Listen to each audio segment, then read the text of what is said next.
ఇవాళ ముఖ్యమంత్రి గారు కేవలం హామీలకే పరిమితమై ఇవాళ కనీసం కేంద్రం ఇచ్చే నిధులను ఇవాళ వాడుకునే పరిస్థితిలో కాంగ్రెస్ పార్టీ ప్రభుత్వం లేదు.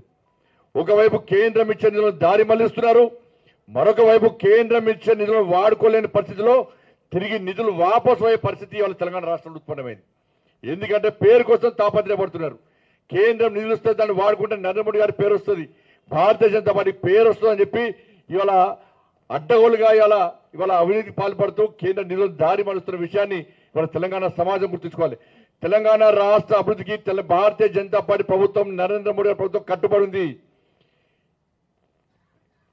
ఇవాళ దేశంలో అన్ని రాష్ట్రాలు అభివృద్ధి చెందనే ఇవాళ శక్తివంతమైన భారతదేశ నిర్మాణం సాధ్యమవుతుందని చెప్పి వికసిత్ భారత్ లక్ష్యంగా నరేంద్ర మోడీ గారి ప్రభుత్వం అన్ని రాష్ట్రాలకు నిధులు కేటాయిస్తుంటే తెలంగాణ రాష్ట్రంలో నిధులు దారి మలుతున్నాయి. ఇవాళ తెలంగాణ కేంద్రం ఇచ్చిన నిధులో అవినీతి అక్రమాలు పాల్పడుతున్న విషయాన్ని ఇవాళ తెలంగాణ సమాజం గుర్తుంచుకోవాలి.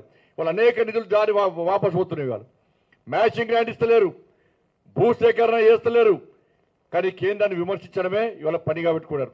అస్తమానం ఇవాళ 24 గంటలు కేంద్రాన్ని తిట్టడమే.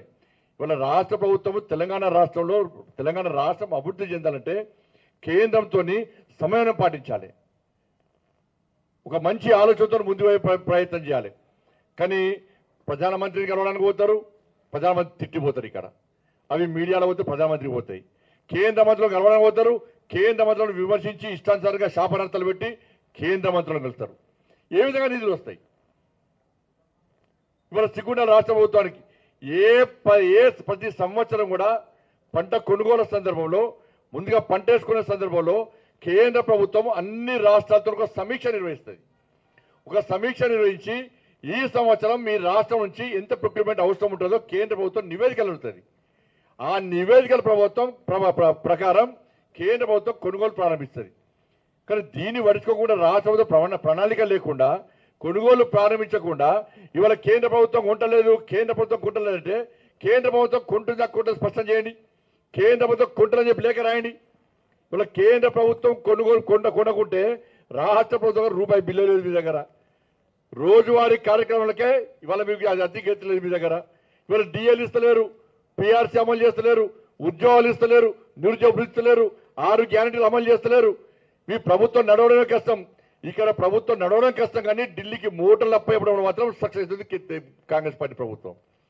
ఇవాళ మహేశ్వరి గారి నేతృత్వంలో, రామచంద్ర గారి నేతృత్వంలో బస్సు యాత్ర చేస్తే తప్ప ఇవాళ ఈ కాంగ్రెస్ పార్టీ ప్రభుత్వం మొద్దు నిధుల నుంచి బయట రాని విషయం వాస్తవం. ఇవాళ బస్సు యాత్ర చేసిన తర్వాత రాష్ట్ర ప్రభుత్వంలో ఒక చలనం వచ్చింది, ఒక ఆలోచన వచ్చింది. భారతీయ జనతా పార్టీ రైతుల కోసం కష్టపడి పనిచేస్తున్నది, ఉద్యమం చేస్తుంది భావించిన తర్వాతనే ఇవాళ భారతీయ జనతా పార్టీ మీద విమర్శలు స్టార్ట్ చేసింది కాంగ్రెస్ పార్టీ ప్రభుత్వం. కాబట్టి ఇవన్నీ విషయాలు మనం జాగ్రత్తగా గుర్తించి గమనించి ఇవాళ దేశం ఏ విధంగా అభివృద్ధి చెందుతుంది, ఇవాళ ఇంత ప్రపంచమంతా అతలకుతలమైతే కూడా అన్ని రంగాల్లో ఇవాళ తెలంగాణ భారతదేశం నరేంద్ర మోడీ గారి నేతృత్వంలో ఏ విధంగా అభివృద్ధిలో ముందు పోతుందో ఒక్కసారి ఆలోచించాల్సిన అవసరం ఉండదు. ఇచ్చిన హామీలను ఎక్కడ కూడా విస్మరించకుండా చిట్ట చివరి వ్యక్తి వరకు కూడా కేంద్ర ప్రభుత్వ యొక్క సంక్షేమ పథకాలు చేరుతున్న విషయాన్ని ఇవాళ తెలంగాణ రాష్ట్ర సమాజం ఆలోచించాల్సిన అవసరం ఉంది.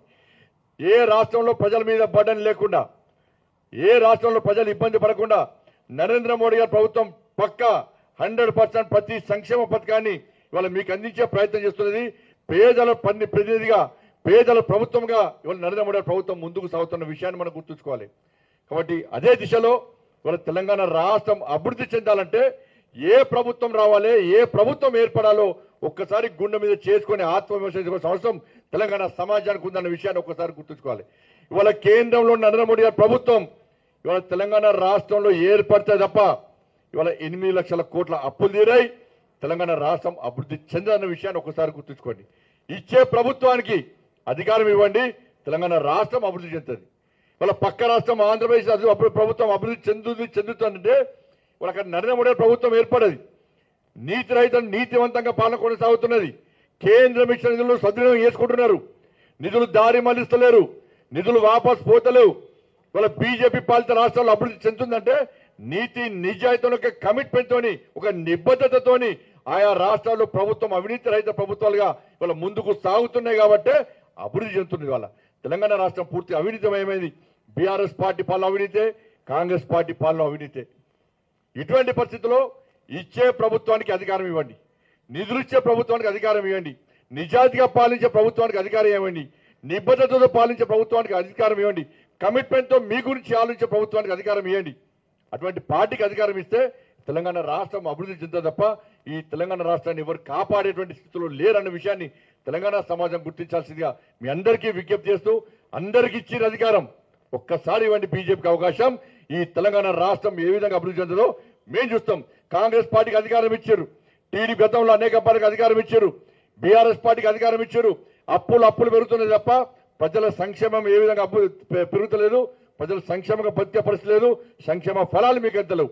అందుకే అందరికి ఇచ్చారు అధికారం, బీజేపీకి ఇవ్వండి ఒక్క అవకాశం. తెలంగాణ రాష్ట్ర అభివృద్ధి ఏందో నరేంద్ర మోడీ గారి నాయకత్వంలో భారతీయ జనతా పార్టీ ప్రభుత్వం మీకు చేసి చూపదని చెప్పి ఈ సందర్భంగా తెలంగాణ రాష్ట్ర సమాజానికి విజ్ఞప్తి చేస్తూ రాష్ట్ర ముఖ్యమంత్రి గారు మళ్ళొక్కసారి విభేదాలు సృష్టించి ఇవాళ లబ్ధి పొందే ప్రయత్నం చేస్తున్నారు. ఎందుకంటే 6 గ్యారెంటీల అమలు విషయంలో ప్రజలు, కొనుగోళ్ల విషయంలో ప్రజలు ఇబ్బంది పడుతున్నారు కాబట్టి ఆ దృష్టి మళ్లించడానికి ఇవాళ పక్క రాష్ట్రంతో యుద్ధం చేస్తామని చెప్పి ఇలా ప్రకటిస్తున్నారు.